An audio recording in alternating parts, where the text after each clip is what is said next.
మరి మా శత్రువు జీవాలు అవివాలు ఉన్నప్పుడు అన్ని ఈ రీతిగా రేయనక పగలనక వాననక అనేక రకాలుగా నా బిడ్డలు బాగా బతకాలి, నా పిల్లలు బాగా ఉండాలి అని మేము పస్తులు ఉండి కూడా వాళ్ళకి పెట్టుకుంటే ఈరోజు వాళ్ళకి రెక్కలిస్తే ఈరోజు మాకు గుప్పడి మెతుకులు పెట్టడానికి మా కోసము ఎదురు చూస్తున్నారు. ఎందుకు? ఎప్పుడు పోతారా, ఎప్పుడు పోతారా? ఎవరని చూస్తుంది? కడుపును కూర్చున్న వారు. వీరి మీద ఎంత మమకారం పెంచుకున్నారు తల్లిదండ్రులుగా ఉన్నవారు, ఎంత మమకారం పెంచుకున్నవారు. ఎవరు? తల్లి తండ్రిగా ఉన్నవారు ఎంత మమకారం పెంచుకున్నారండి. తన తల్లి పస్తూ ఉండేనా సరే బిడ్డకి పాలు ఇచ్చింది, రక్తమును పంచి ఇచ్చింది, అవునా? కానీ ఒక దశలో ఒక రోజులు గడిసే కొంది పక్షి రాజు గూడిలో నుంచి పక్షులు ఎగిరిపోయినట్లుగా కని పెంచిన తల్లిదండ్రుల్ని ఈ రోజు నడి రోడ్లో వదిలిపెట్టిపోతున్న పరిస్థితి. ఈ రోజు ఇంతమందిని చూస్తున్నామా లేదా? ఒక త్రాష్టుడు తల్లిని కొడుతున్నాడు, మొన్న కర్ర తీసుకొని చెంపటబడి తరిమి కొడుతూ ఉన్నాడు. ఎందుకు? ఏమండి, అసలు దేవుడు లింకు ఎక్కడ ఉంచాడో తెలుసా? చూస్తారా? ఆ నిర్గమాకాండము 20వ అధ్యాయం. దేవుడు ఆయుష్ కాలం ఎక్కడ ఉంచాడో తెలుసా? తల్లిదండ్రులతో మించన చేశాడు. గురు బ్రహ్మ, గురు విష్ణు, గురు మహేశ్వర నమః, పరబ్రహ్మ, గురు బ్రహ్మ అని ఏదము చెప్పబడి ఉంది. అయితే ఇక్కడ లింకు, తల్లిదండ్రులకి లింకు ఎక్కడ ఉంది? దేవుడు ఎక్కడ ఆవిష్కారాన్ని పెట్టాడు? నిర్గమాకాండము 20వ అధ్యాయము 12వ వచనములో ఒకసారి చదవండి. లేదా తీలేదా? నీ దేవుడైన యెహోవా నీకు దీర్ఘాయుష్మంతుడైనట్లుగా నీ తల్లిని నీ తండ్రిని సన్మానించుము. ఏం చేయము? తన్నుము. ఏం చేయము? ఈడ్చిచ్చి కొట్టుము. ఏం చేయము? శిబిరగురితో పొడువుము. ఏం చేయము? చెమ్ములతో కుమ్ముము. ఏం చేయము? చేతికి దొరికితే దాన్ని తీసుకొని ఎంపబడి కొట్టుము అన్నాడా? నీ దేవుడైన యెహోవా దీర్ఘాయుష్మంతుడిగా నీవు ఉన్నట్లుగా. ఎలాగా? దీర్ఘాయుష్మంతుడిగా నువ్వు ఉన్నట్లుగా నీ తల్లిని నీ తండ్రిని సన్మానించుము. ఎందరూ సన్మానిస్తున్నారండి? ఒరే, నువ్వు వదిలిపెట్టింది ఏంటి? నువ్వు చెప్పేది ఏంటంటారా? అవసరమా అనవసరమా? అవసరం అన్నోటి చేతులు ఎత్తండి, అవసరం అన్నోటి చేతులు ఎత్తండి, అనవసరం అన్నోటి చేతులు తెచ్చండి. ఇప్పుడు అవసరమా అనవసరమా? గట్టిగా స్వరం చెప్పండి. హల్లెలూయా, హల్లెలూయా. ఇప్పుడు మన ఆయుష్ కాలముగా మనం బతికి పట్టగట్టాలంటే మన లింకు ఎక్కడ ఉంది? దేవుడు ఎక్కడ ఆమోదించాడు? ఎక్కడ అంటాడు? ఒరే, జన్మనిచ్చిన తల్లిదండ్రులు నేను సరిగా చూడలేడు, కంటికి కనపడని దేవుణ్ణి నువ్వు అసలుకి ఫస్ట్ జన్మనిచ్చిన తల్లిదండ్రులనే చూడలేని నీవు ఆనాడు దేవాది దేవుడి కనపడని వాడిని నువ్వు ఎలాగ మొక్కు? అజ్ఞానం హంభవతి వినాశాయ దుర్మరణం. అజ్ఞానం అనే అంధకారం అనే చీకటిలో కూర్చున్నాడు మానవుడు. నిజమైన వెలుగుని మర్చిపోయాడు. చూడండి, యోహాను సువార్త 1వ అధ్యాయము. గోవిందమ్మ మృతి పొందింది. మరి తిరిగి లేపబడినప్పుడు శారముగా క్రీస్తు యేసు రక్తమ చేత శారముగా నామకరణం చేయబడి ఉంది. మొదటిగా మృతి పొందింది. ఎలాగ మృతి పొందింది? ఇర్మియా భక్తుడు చెప్పిన ప్రకారముగా ఆయనతో సమాధి చేయబడి ఉంది. పునరుద్ధాన శక్తితో క్రీస్తు యేసు రక్తముతో ఇలువెత్తి కొనబడి ఉంది. ఎవరు? శారమ్మ. ఈనాడు నీవైనా నేనైనా ఇంకా అన్య సమాజంలో ఉన్నవారైనా పుట్టుకతో క్రైస్తవుడు ఎవరు లేరు. పుట్టుకతో క్రైస్తవుడు ఎవరు లేరు. ఈ యొక్క క్రైస్తవులు అని చెప్పబడుతున్న వారు వారి సెగ వచ్చినా సరే వారు ఎలాగ ఉంటారంటే మనోడేగా. ఎక్కడికి వెళ్తాడు? మనోడే కదా. ఎక్కడికి వెళ్ళడు? అవసరం వచ్చినప్పుడు అయ్యా అంటే ఆయన గొలుగుతాడు. అవసరం తీరిన తర్వాత నా బొడ్డు బాయ్ అంటే అందితే కాళ్ళు అందపో చుట్టూ. అది ఆ స్వభావం. క్రీస్తు యేసు రక్తం వల్ల కడగబడిన తర్వాత అన్యుడిగా ఉన్నవాడు గతంలో జపం, తపం, మంగళ దీక్ష, మానధారణ, కోటి దీపచ్చన, భూదానము, అన్నదానము, శాస్త్రనాదము, నది తీరము, పుష్కర నది స్థానాలు, తలనీదాలు, కోటి దీపడుతున్నాడు. రకరకాలుగా పూజలు పురస్కారాలన్నీ కూడా చేసి 33,33,33,33 దేవతలుగా మొక్కిన దాఖలాలు. నా అరిచేతులు చూసారా? కనపడుతున్న మచ్చ కనిపిస్తుందా? కప్పులు వెలిగించినవి, పూజ చేసిన ఆ పూజలు మర్చిపోలేదు. కానీ ఆ పూజలో భక్తి మంచిదే, శక్తి లేదు. ఏమి లేదు? భక్తి మంచిదే, శక్తి లేదు. అదే భక్తి క్రైస్తవంలో కనుక చేస్తే దేవుడు నీలాగా నాగా కూర్చొని మాట్లాడతాడు. అబ్రహామా నా స్నేహితులని అబ్రహాము దగ్గరికి ఎలాగైతే వచ్చాడో నీ కాడికి నా కాడికి అలాగా వస్తాడు. భక్తి మంచిదే, భక్తిలో శక్తి లేదు. చూడండి, యోహాను సువార్త 1వ అధ్యాయము 9వ వచనం. నేను చదివానా? చదవమంటారా? మీరే చదువుతారు. ఎంత షార్ప్గా ఉన్నారు అసలు. నేను బైబిల్ ఓపెన్ చేయలేదు. ఏదో మీరు చెప్పింది మేము వినాలంటారా? లోకములోకి ఒక వెలుగు వచ్చును, అది లోకములో అందరినీ వెలిగిస్తానికే వస్తుంది. ఏ వెలుగు? ఈ వెలుగు. ఏ వెలుగు? లోకములోకి ఒక వెలుగు వస్తుందట. ఏమండి? అన్యులుగా ఉన్నవారైనా సరే, యేసు ప్రభువును నమ్మిన వారైనా సరే, నమ్మని వారైనా సరే, అందరిని వెలిగిస్తానికి ఈ వెలుగు వస్తుందట. ఎవరి వాడికి? ఎందరూ ఆయనని సమీపిస్తారో. అడగింది అమ్మా అమ్మా అంటేనే కదా ముందు పెట్టేది. కన్న తల్లి బిడ్డ ఎప్పుడు తింటాడో తల్లికి తెలుసు.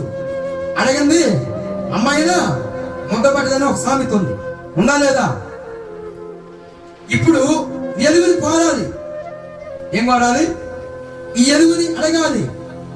లోకములోకి ఒక వెలుగు వస్తుందట. అది లోకస్తులుగా ఉన్నవారు గమనించలేదు, గుర్తుపట్టలేదు. మరి ఎవరి కాడికి వస్తుంది? ఎందరూ ఆయనని సమీపంగా ఆహ్వానిస్తారో. ఏమండి? దేవుని లేఖనం ఒప్పుకోదు. దేవుడు పిలిస్తేనే వస్తాడు. 2 శక్తులు అని చెప్పాను మొదటిగా. దైవ శక్తి, దెయ్యపు శక్తి. ఈ దెయ్యపు శక్తి పిలవకుండా వచ్చింది. ఎలాగ వచ్చింది? అపవాదికి సోటి ఇవ్వద్దు. ఎఫెసీ పత్రిక 4వ అధ్యాయము 27వ వచనం. అపవాదికి సోటి ఇవ్వడు. ఇక వచ్చేస్తాడు వాడు సిగ్గులేని వాడు, అపోల, ఆబద్ధికుడు, మోసగాడు. సర్వలోకాన్నే మోసం చేశాడు వాడు. ఎవరిని మోసం చేశాడు? నిన్ను నన్ను కాదు, ఈ భూలోకంలో ఉన్న మానవ జాతిని కాదు, పరలోకంలో ఉన్న దేవదూతల సైతము వాడు మోసం చేశాడు. చూడండి, ప్రకటన గ్రంథము 12వ అధ్యాయము 9వ వచనం 10వ వచనం. సర్వలోకమును మోసం చేస్తున్నాడు వీడు. భూలోకంలో ఉన్న మానవులు కాదు. ఈరోజు మన కుటుంబంలో ఉన్న వారికి చెబుతాం, ఏమయ్యా నేను చర్చికి వెళ్తున్నాను, నువ్వు కూడా రావచ్చుగా, నువ్వు కూడా వస్తే నన్ను మార్చిన వాడు నిన్ను మారుస్తాడుగా, మన కుటుంబంలో శాంతి సమాధానం ఉంటుందిగా. మనం అనేక రకాలుగా దేవతలు దేవుళ్ళని గుళ్ళు గోపురాలు తిరిగి తలనీరాలు ఇచ్చాముగా, అనేక రకాలుగా మనం చేశాముగా. అక్కడ ఏమి మనకి లేదుగా. ఇక్కడ నెమ్మది ఉంది, ప్రశాంతత ఉంది, హృదయంలో పరిపక్వం చెందాం. ప్రశాంతత అనేది ఎలాగ ఉంది అనేది మనం చూసుకుంటే ఇది ఈ రీతిగా ఉందని కుటుంబంలో ఉన్న వారికి చెప్పుకుంటే ఒక్కొక్కళ్ళు అంటారు, నువ్వు నేను రాను, నువ్వు పోయావుగా సాందని, నీతో పాటు నేను కూడా రావాలా? నువ్వు పోతే సాందా ఆమె అన్నం తింటే ఆయన నిండితే కడుపు, ఆమె అన్నం తింటే ఆయన కడుపు నిండుతా? చెప్పండి అండి, నిండుతా? కుటుంబంలో ఒకరి అన్నం తింటే వాళ్ళందరూ నిండుతా? ఎవరి భోజనము, ఎవరి ఆహారము, ఎవరి మర వారిదే. ఇద్దరు తిరగలి విసురుతుండగా ఒకరు వెత్తబడి ఒకరు విడవబడి రెప్పపాటులో కొనుక్కోబడును. ప్రేమరాజు యేసు ప్రభు మరలా వస్తాడు. విడిపోయారయ్యా ఇల్లు. ప్రేమైన తన పెళ్లి కూతురుని తీసుకపోతారు. ఇద్దరు తిరిగి విసురుతుంటారు. ఒకడేమో ఎత్తబడతాడు, ఒకడేమో ఎడవబడతాడు. అవునా? ఎవరు వాళ్ళు? వాళ్ళ మధ్య ఉంటారు, వారికి బోధిస్తారు, వినలేరు. దైవజనుడు వచ్చి మీ కుటుంబాల్లో కూర్చొని చెప్పరు కదా, తెలుసుకున్న నీవే. ఏమండి? కాపరి పని ఉంది, కాపర పని ఉంది కాయటం వరకే. మంద విస్తరించాలి, కనాలి. నీ బాధ్యత, నీ భారం. నువ్వేం చేయాలి? క్రీస్తు యేసు మరణమును అనేకులకి ప్రకటించాలి. అదే కదా 1 కొరింథీ పత్రిక 11:23 ఉన్న మాట. నేను అప్పగించబడిన రాత్రి ప్రభువు యేసు శరీరమును ఎత్తుకొని రొట్టె విరిచి కృతజ్ఞతాస్తుతులు చెల్లించి, ఇది మీ కొరకైన నా శరీరము, దీనిని జ్ఞాపకం చేసుకోవడానికే, నన్ను జ్ఞాపకం చేసుకోవడానికే దీన్ని చేయుడు. నా మరణమును మీరు ప్రకటించాలి. బాధ్యత ఎవరిది? ఏమండి? సంఘం కాపరిదా, గొర్రెలదా? ఎవరిదమ్మా? ఎవరిది? సంఘములో ఉన్న గొర్రెలదే కదా, కనేది గొర్రెలే కదా. కాపరికి అర్థం ఏంటి? సెక్యూరిటీ. వాటికి మంచి ఆహారం పెట్టాలి, వాటిని బలపరచాలి. మరి గొర్రెలు ఏం చేయాలి? సంవత్సరానికి రెట్టింపు ఆశీర్వాదంగా, ఫలిభరితంగా అనేక రకాలైన. మరి నీకంటూ వద్దా? ఒకరైనా సంపాదించుకోవా? రేపొద్దున బహుమానాలు ఉన్నాయి. ఏమున్నాయి చూడండి. ఇక్కడ చూసారా? అపవాదికి సోటి కొడి. నువ్వు ఆ వంతు చెప్పుకొని పోతే మాకేమో టైం చెప్తున్నావా అని చూపిస్తే మా వల్ల ఏమైంది అంటారా? ఇక్కడ మృతి పొందిన ఆమె ఏమైంది? క్రీస్తు యేసు రక్తములో కడగబడిన తర్వాత శారమగా మార్చబడుతుంది. ఇప్పుడు లోకములకు ఒక వెలుగు వస్తుంది. ఆ వెలుగే శారము వెలిగించింది. ఆ వెలుగే ఈ వెంకటేశ్వరరావు అనే వాడిని వెలిగించింది. నా పేరు వెంకటేశ్వరరావు. నా పేరు పుట్టుకతో అబ్రహాము కాదు. తిరుపతి 33 సార్లు పోయాను. జపం తపం మంగళదీశ మానధరణ కోటి దీపచ్చన అరిచేతులు ఆతకు పొలం వెలిగించి 7 గోడల వాళ్ళ వెంకటరమణ ఎక్కడుండవయా గోయిందా ఎన్ని మెట్లెక్కినా కనపడడు. నా పేరు పెట్టబడిన ఆయనకి 6 భార్యలు. కనీసం దేవుని మాదిరి చేసుకునేనా అప్పుడప్పుడు జోక్క ఏమమ్మాయి అటు లోకరీతిగా ఉన్నప్పుడు మా ఆడని అడిగితే, కనీసం దేవుడు భగవంతుడు 6 చేసుకున్నాడని గొప్పదేగా, కనీసం ఒకరినైనా చేసుకుంటా అంటాను నేను జోక్క. ఎప్పుడు లోకరీతిగా ఉన్నప్పుడు ఇప్పుడు కాదు ఉంటాయి. యేసు ప్రభుని అడిగినప్పుడు మరి మనకి మాదిరి ఎవరు? గుళ్ళో ఉన్న ఆయనే కదా. మన మాదిరి ఎవరు? విద్యార్థులకి మాదిరి ఎవరు? మాస్టరే కదా, పంతులు గారే కదా. ఒక పక్క స్మోకింగ్ కొడతా, మరొక పక్క విద్యార్థులన్న మీరు ఇలాగ చెయ్యి రాదు. చూస్తుంది ఎవరినండి? చూస్తుంది ఎవరిని? మీరు 2 సేవలు తీసుకొచ్చి ఇక్కడ పెట్టండి. నేను ఎక్కడ పట్టుకున్నాను? మీరు నన్ను చూడండి. మరి నేను ఎక్కడ మీరు పెట్టండి, ఇక్కడ పెట్టండి పట్టుకోండి. ఏమన్నా నేను మంత్రం పెడుతున్నానా లేకపోతే తాగితి పెడుతున్నాను? పట్టుకోండి. ఏం చూస్తున్నారు? మానవుని యొక్క ప్రవర్తన చూస్తున్నారు. మాస్టర్గా ఉన్న వాడిని లక్షణాలు చూస్తున్నాడు. స్మోకింగ్ ఒక పక్క నుంచి కొడతా, మరో పక్క ఇలా చేయరాదు అంటే విద్యార్థి ఏం నేర్చుకుంటాడు? నేను ఎలా పట్టుకుంటే మీరు అలాగనే పట్టుకుంటారు. నేను ఏ అడుగులో నడిస్తే మీరు అజ్ఞానం మహంభౌతి వినాశాయ దుర్మరణం. అజ్ఞానం అనే అంధకారం అనే చీకటిలో కూర్చున్నాడు మానవుడు. నిజమైన వెలుగు ఉన్నది, ఆ వెలుగు దగ్గరికి రాలేకపోతున్నాడు. ఆ వెలుగే మన దగ్గరకు వచ్చింది వెలిగించడానికి వచ్చింది. ఎందరూ ఆ వెలుగుని కోరారో వారందరూ కూడా ఆయనకి పట్టబడ్డారు. ప్రకటన గ్రంథము 3:20 ఇదిగో దూరము నుండి, మీరు తీసారా క్యారెక్టర్గా? నేనే చదువుతా. ఇదిగో దూరము దగ్గర ఉన్నాను. ఏ దూరము? హృదయం అనే దూరం దగ్గర ఉన్నాడట. ఏమయ్యా వెనకాల కూర్చున్న పెద్ద ఆయన వింటున్నావా? అజ్ఞానము అహంభౌతి వినాశాయ దుర్మరణం. అజ్ఞానం అనే అంధకారం అనే చీకటిలో కూర్చున్నాడు నా యొక్క సాటి హిందువుగా ఉన్నవాడు, హైందువుడిగా ఉన్నవాడు. ఎదురు ఈగుతున్నాడు. ఏమీగుతున్నాడంటే మా దేశ సంస్కృతి గొప్ప, మా దేవతల సంఖ్య ఎంతుంది అంతుంది. వారు ఎలాగా ఉన్నారు? సోలాలు పెట్టుకుని మరణం చేస్తున్నారు. యేసు ప్రభు చేతుల్లో సోలము లేదు, కత్తి లేదు, సిలువులు 3 మేకులు తీసుకోలేని వాడు మనల్ని ఏం కాపాడతాడని చెప్పి ప్రలోభాలు కలుగుతున్నారు నా యొక్క హైందవ సహోదరులు. వారిలో ఇంకా నా బంధువులు ఉన్నారు, చాలా మంది ఉన్నారు.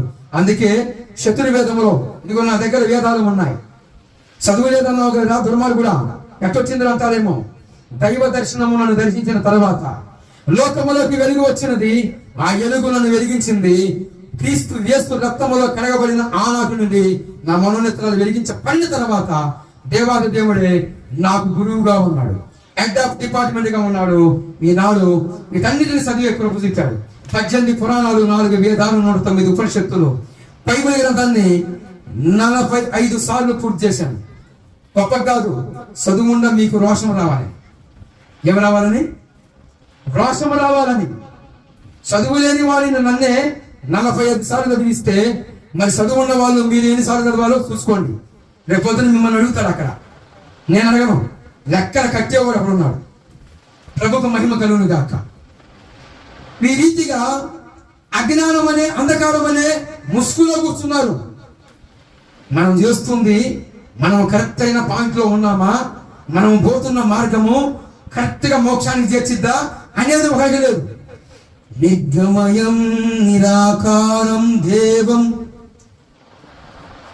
అంటే భూమత నిర్మాకారముగా ఉన్నదట అని హైందవము తెలియజేస్తుంది. భూమి ఎలాగుంది? చిన్న కొల్లంగా. నిర్గమయం అంటే చీకటిగా, దానికి రూపము లేదని చెబుతున్నాడు ఇక్కడ. నిజమేనా? అలాగనే ఉందా వాస్తవంగా? దేవుడు చేసినప్పుడు ఇలాగనే చేశాడా? మనం చంద్రమండలానికి వెళ్తే అక్కడ భూమి చెదిరిపోయి ఉంటుంది. ఆది కాండము ప్రారంభము వచనము మొదటి అధ్యాయంలో దేవుని ఆత్మ అగాధ జలముల మీద అల్లాడుచూ ఉన్నాడు. ఎక్కడున్నాడు? అక్కడ ఏమై ఉన్నాడు? ఆత్మత అల్లాడుచూ ఉన్నది. ఎలాగ అల్లాడుచున్నది? అగాధ జలముల మీద. అసలుకి వాస్తవంగా భగవంతుడు ఈ యొక్క సృష్టి చేసినప్పుడు అలాగనే చేశాడా? అలాగనే చేశాడా అంటే యెషయా గ్రంథము ఒకసారి చూడండి. 18వ అధ్యాయము అగాధ జలములలో 18వ అధ్యాయము యెషయా గ్రంథము 43వ అధ్యాయము 18వ వచనం చూడండి. భూమిని దేవుడు నిర్మించినప్పుడు అలాగా చేయలేదట. ఆయన బల్లపరుపుగా చేశాడా? పూకనే దానిలాగా చేశాడా? మనం చూస్తే అంతరిక్షము చూస్తే, మరి మనం చంద్ర మండలానికి వెళ్ళి చూస్తే భూమి చెల్లా కొల్లం అయిపోయి ఉంది. యెషయా గ్రంథము ఉందా? 43:18 45:18 45వ అధ్యాయము 18వ వచ్చింది.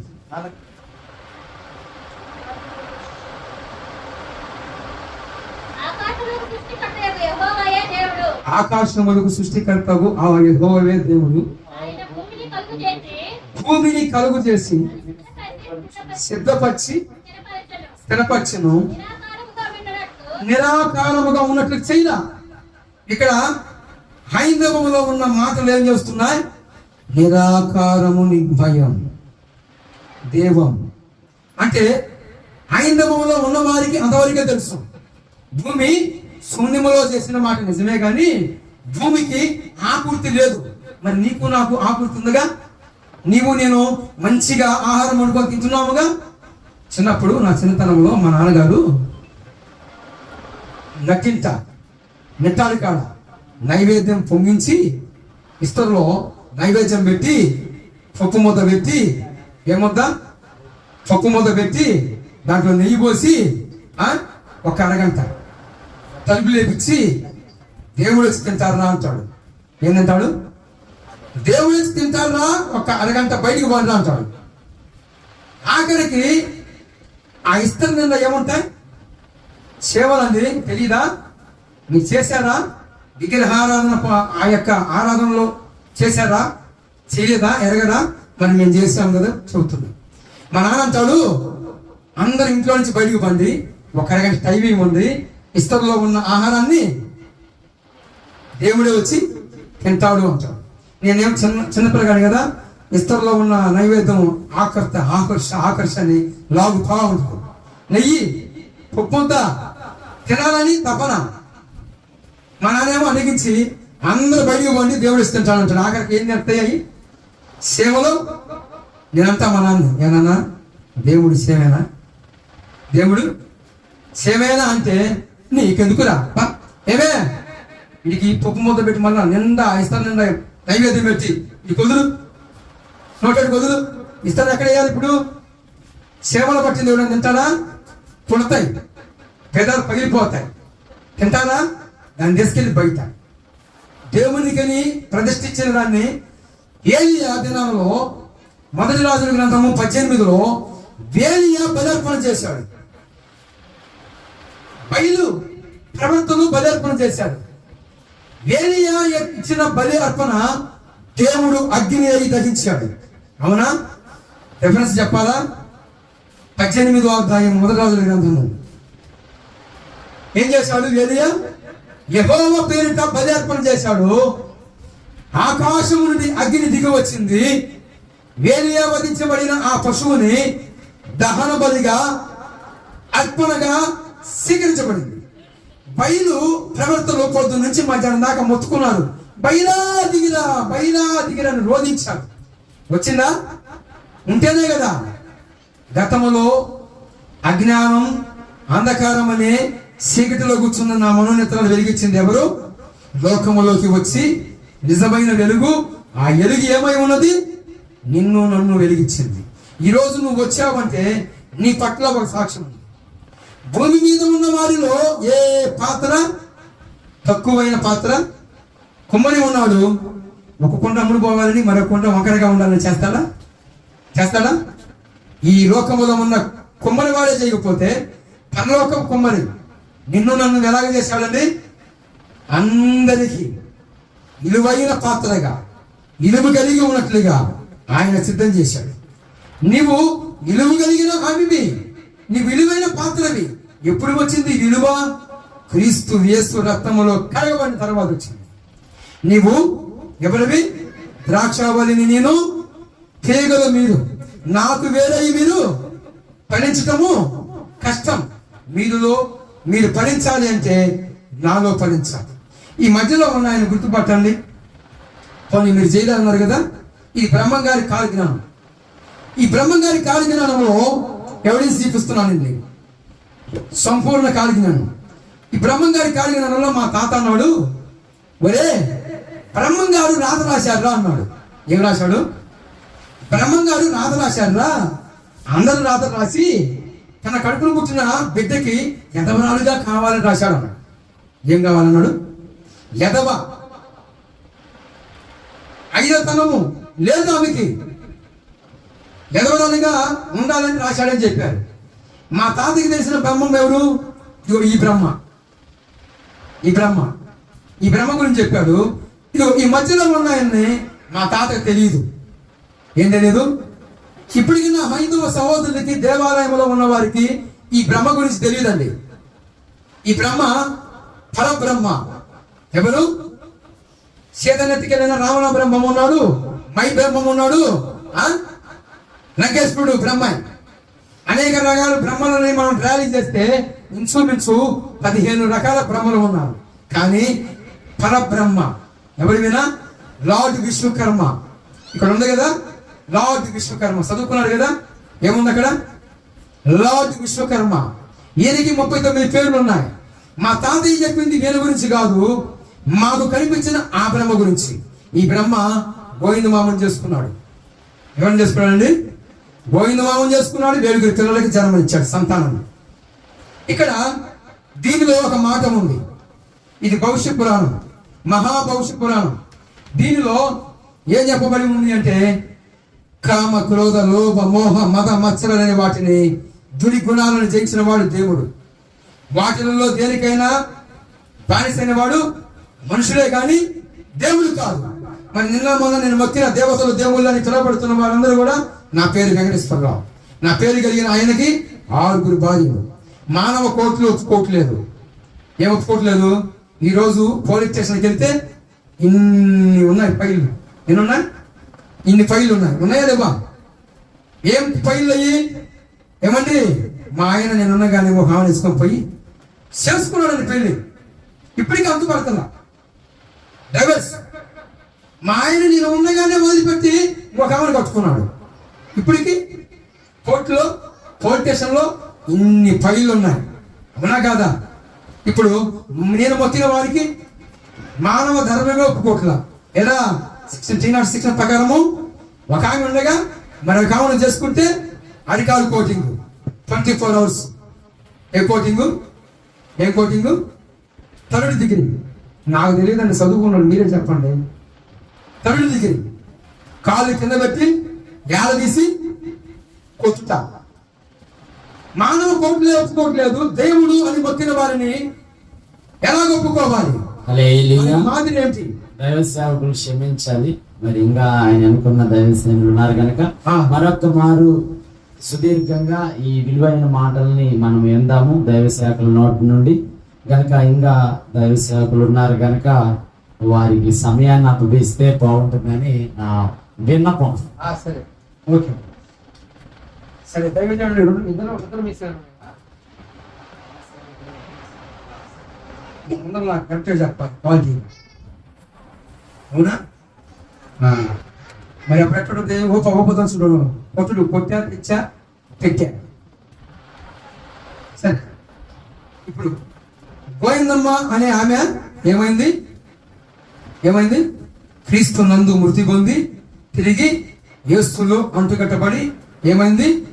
ఆమె క్రీస్తు యేసు రక్తమును బట్టి విలువైన పాత్రగా చేయబడి ఉంది. రేపు పొద్దున ఆమెను మనము చూస్తాం. మనం ఇతరుల వలె నిద్రిస్తున్న వారి గురించి సిద్ధపడే వ్యవహారము లేదు, కానీ మన వాళ్ళు ఎక్కడ ఉన్నారో మనకు తెలుసు. నీతిమంతుని జ్ఞాపకం చేసుకోవటము మనకి ఆశీర్వాదకరము.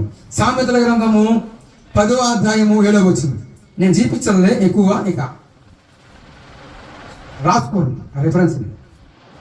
మనము నీతిమంతులని జ్ఞాపకం చేసుకోవటము మనకి ఆశీర్వాదకరము. 4 రకాలైన మాటలు మాట్లాడుకున్నాం. ఈ 4 రకాలైన మాటల్లో హైందవుల్లో ఏమున్నది విశ్వాసము అంటే చనిపోయిన వ్యక్తుల గురించి ఏముంది? చనిపోయిన వ్యక్తుల గురించి వాళ్ళని గుర్తు తెచ్చుకునే వ్యవహారం ఏమి లేదు. పిత్తను నలబోసి పిండములుగా చేసి కాకులు పెట్టు గాడిదలరా అన్నాడు. మన తాతయ్య కానీ అమ్మమ్మ కానీ నానమ్మ కానీ ఎవరైనా సరే ఏమై ఉన్నారు? వారు కాకిలా లేదు, ఏమి లేరు. గీతలో శ్రీకృష్ణుడు చెప్పాడు, అర్జున కర్మ చేసేవాడు కర్మ బలము అనుభవించ తప్పదు అన్నాడు. ఎవరి కర్మ వాడే మొయ్యాలన్నాడు. మరి నా కర్మను ఏమోసేటప్పటికి నీవెందుకు నాకు అన్నాను. నేను ఏమన్నాను? ఎవరి కర్మ వాడు మోస్తే నా కర్మ మోసేవాడు కావాలి. ఏమండి, నీ బ్యాగ్ ఫుల్లే, నా బ్యాగ్ ఫుల్లే. మరి ఏ లగేజీ ఖాళీగా ఉన్నవాడు రావాలి. ఆయనే ప్రభు యేసుక్రీస్తు. ఆయన అన్నాడు, నేనే మార్గము, నేనే సత్యము, నేనే జీవము. యోహాను సువార్త 14వ అధ్యాయము 6వ వచనంలో ఈ మాట ఉంది. నేనే మార్గము, నేనే సత్యము, నేనే జీవము. నా ద్వారానే తప్ప మోక్షానికి రావాలి అంటే ఎవరి వల్ల కాదు. ఈయనెవరు? బ్యాగ్ లేనివాడు. ఎవరు? బ్యాగ్ లేనివాడు. నీ బ్యాగ్ ఫుల్లే, పోనీ నా బ్యాగ్ మోస్తావు నువ్వు, పోనీ నీ బ్యాగ్ నా మీదకి ఎత్తితే మోస్తానా? అందరూ పాపం అనే దాస్యం అనే కాలి కింద పొందు దానికి ఏమయ్యారు? పాతాళం ఏం చేసింది? పాపం ఉన్న వారందరినీ బంధించింది. ఒక రిఫరెన్స్ తీపిచ్చి ముగిస్తా చూడండి. నేను మొక్కిన దేవతలు దేవుళ్ళు అని చెప్పబడిన వారందరూ కూడా పాపం అనే కాలి కింద బంధువులయ్యారు. బ్రహ్మంగారు దేవుడు అని చెప్పాడు మా తాతయ్య, కానీ మా తాతకి తెలియదు, పూర్తి అవగాహన లేదు. మా తాత విన్న పేరు వేరు. మా తాతకి చెప్పిన వాడు పరబ్రహ్మ గురించి చెప్పి ఉండవచ్చు. ఆనాడు వాళ్ళకి టెక్నాలజీ లేదు కాబట్టి, మూఢత్వంలో మూఢాచారంలో ఉన్నారు కాబట్టి ఈయనకి ఈ బ్రహ్మ గురించి తెలుస్తున్నారు. ఆ బ్రహ్మ కూడా చెప్పాడు. ఈ బ్రహ్మ ఏమని చెప్పాడు తెలుసా? నాది నాదని ఏవు, ఇల్లు నాదని ఏవు, ఇల్లెక్కడే నీకు చిలుక, ఊరికి ఉత్తరాన సామాధి పొరమందు కట్టెలున్నది రామ చిలుక, నేను మోయ నలుగురు నీ ఎంట 10 మంది తోడు ఎవ్వరి నీకు చిలుక, కర్రెలే చుట్టాలు కట్టెలే బంధువులు తోడు ఎవ్వరు రారు చిలుక. పండు దేవాయ పండు, ఈ పండు తిన్నవాడి జీవితమే పండు అన్నాడు బ్రహ్మ. నిజమైన ఆహారం ఉంది. ఏ బ్రహ్మ? గోవింద మామని చేసుకున్నాడే. ఆ బ్రహ్మ చెప్పిన మాట ఏంటంటే, పండు దేవదార పండు, ఆ పండు తిన్నవాడి జీవితమే పండు అన్నాడు. నువ్వే ఆదివారం రోజున ఏమిస్తున్నావు సహోదరుడా? దేవుని యొక్క శరీరము. యోహాను సువార్త 6వ అధ్యాయము 53వ వచనములో నిజమైన ఆహారము, పరలోకం నుండి దిగి వచ్చిన ఆహారము బ్రహ్మ చెప్పాడు. ఇదిగో ఇది పండు, ఒక పండు ఉన్నది, ఆ పండు తిన్నవాడి జీవితమే పండు అన్నాడు. ఒక ఫలం గురించి చెప్పాడు బ్రహ్మ. ఆ ఫలం ఏం ఫలము? నిజమైన దేవుని శరీరము ఈ రోజున సాటి క్రైస్తవుడిగా సార్వత్రిక సంఘములో ప్రతి దైవజనుడు ఆదివారమున సమకూర్చబడి దేవుని శరీరమును ఇస్తారు. ఏం పండది? నిజమైన జీవాహారము. దీని గురించి వాళ్ళు చెబితే పైసరసం ఎక్కువయ్యి భక్తి పరవశంలో బ్రహ్మగారు సమాధి అయిపోయాడు. కానీ ఒక్కడే ఒకడున్నాడు, ఆ పరబ్రహ్మే. మరణ శాసనం రాసింది ఈ బ్రహ్మ కాదండి. మరణ శాసనం రాసిన వాడు ఈ బ్రహ్మ కాదు, ఇదో ఈ బ్రహ్మ. మరణ శాసనం రాసిన వాడు ఐందవ సాంప్రదాయ ప్రకారముగా ఏమండి ఈ బ్రహ్మ జీవ సమాధి అయ్యాడు. ఈ బ్రహ్మ ఏమయ్యాడండి అంటే ఐదవ విశ్వాస ప్రకారముగా విశ్వాసం ఏమంటుంది? జీవ సమాధి. అంటే బ్రహ్మంగారు సజీవంగా ఉండగానే సమాధి చేయబడ్డాడు. అయితే ఐదవ విశ్వాసం ఏమంటుంది? చనిపోలేదు, బ్రహ్మంగారు బతికే ఉన్నాడు. మరి పోయి పిలిస్తే తాతయ్య బ్రహ్మయ్య తాతయ్య అంటే పలకడు, లోపల నుండి పలకడు. ఇది విశ్వాసం, ఒప్పుకోవాల్సిందే. అయితే ఈ బ్రహ్మ ఉన్నాడు. లార్డ్ విశ్వకర్మ ఈ బ్రహ్మ గురించి ఒక ఆయన చెప్పాడు. చూడండి, హెబ్రీ పత్రిక 9వ అధ్యాయము 16వ వచనం చూడండి. ఈ బ్రహ్మ మానవ జాతి అందరి నేముని రాశాడు, మరణ శాసనాన్ని రాశాడు. చూడండి, మరణ శాసనము ఎక్కడ ఉండునో అక్కడ మరణము రాసిన వాడు అవశ్యంగా మరణమైపోవాలి. ఉందా లేదా? హెబ్రీ పత్రిక 9వ అధ్యాయము 16వ వచనం. మరణ శాసనము ఎక్కడ ఉండునో అది రాసిన వాని మరణము అవశ్యంగా మరణం కావాలి. ఇదిగో ఈ బ్రహ్మే ప్రభువు యేసుక్రీస్తు. ఎవరు? ఉన్నదా లేదా? మరణ శాసనం ఎవరు రాశారో వారు మరణం కావాలి. ఇదిగో నేను ప్రకటిస్తున్న యేసు ప్రభు వారు మరణ శాసనం రాశాడు. ఈ రాజు విశ్వకర్మే యేసుగా భూమి మీదకి వచ్చాడు. ఈయనే అందరి పాపాల నిమిత్తము అందరినీ ఈయనలోనే కలగజేశాడు. పరిస్థితి పత్రిక 1వ అధ్యాయము 15వ అధ్యాయం 15వ వచనం 16వ వచనంలో కలిగినవి సమస్తము అవి పరలోకము నుండి సరే భూమి అందులోనే సరే కలిగినవి సమస్తము ఆయనలోనే కలిగి పడ్డాయి. ఈయనే యేసు ప్రభుకి ఆది సంబూతులని పేరు ఇవ్వబడి ఉంది. ప్రభుగా నిధులిస్తున్నారు. నిధులిచ్చే వాళ్ళు మేము పిలిస్తే లగవరు. నీవు వచ్చినప్పుడు సృష్టికర్తగా ఉన్నావు కాబట్టి, మమ్మల్ని క్రియేషన్ చేశావు కాబట్టి, జగత్తు పునాది వేయబడక మునిపే మమ్మల్ని మా తల్లి గర్భం ముందు ముదిరించావు. దేవా, నీ యొక్క కనుసైకలలో మమ్మల్ని ఉంచావు. రహస్యమందు విచిత్రముగా అగాధ జలములలో నేను నిర్మాణం చేయబడినప్పుడు కీర్తనాకారుడు సాక్ష్యం ఇచ్చాడు కదా. 139వ కీర్తన 15వ వచనంలో రాయబడిన ప్రకారముగా విచిత్రముగా నేను నిర్మాణం చేయబడిన రోజున నా ఎముకలలో ఒక ఎముక కూడా నీ కంటికి మరుగే ఉండలేదు. నీ కన్నులు నన్ను చూశాయి. నేను ఎందుకు? ఎంతో మంది పురుషులు ఉన్నారు ఈ లోకములో, నేను అవసరమా? మగవాణిగా ఎంతో మంది స్త్రీలు ఉన్నారు, ఎందుకు? అవసరమా? కానీ నేను నీకు అవసరం. నేను నీ సొత్తు. మృతులైన వారి గురించి మాట్లాడుకున్నాం, సజీవులైన వారి గురించి మాట్లాడుకున్నాం. దేవుని ఎదుట విశ్వాసం ఉంచి వారు నిధించిన వారి గురించి మాట్లాడుకున్నాం. మేము మొక్కిన వారు ఎలాగ మృతి పొందారో కూడా మేము మాట్లాడుకున్నాం. తెరవబడిన సమాధి ఈ లోకములో, ఈ సృష్టిలో ఉన్నవారు ఎవరైనా ఉన్నారు అంటే ప్రభువు యేసుక్రీస్తు అని సభ గర్వంగా మనం చేసుకున్నాం. దేవా, ఈ లోకములో, ఈ సృష్టిలో తెరవబడిన సమాధి 3వ రోజు చెప్పిన ప్రకారముగా సమాధిని తీర్చుకొని వచ్చిన వాడివి, ఏకైక దేవుడివి. నా కోసము పునరుద్ధరణ శక్తిని ఇచ్చావు. ఆ పునరుద్ధరణ శక్తి ద్వారాగానే మమ్మల్ని నడుపుతున్నావు. నా సాటి సహోదరి దైవజనులు కావచ్చు, ఈ ప్రపంచ వ్యాప్తంగా ఉన్నవారు కావచ్చు, ఏ పాత్ర అవుతుంది కాదు, తక్కువైనది కాదు. ఎవరికి ఇచ్చే కొలత వారికి ఇస్తావు, ఎవరి ద్వారాగా పెట్టే ఆహారాన్ని వారికి పెడతావు. నీవు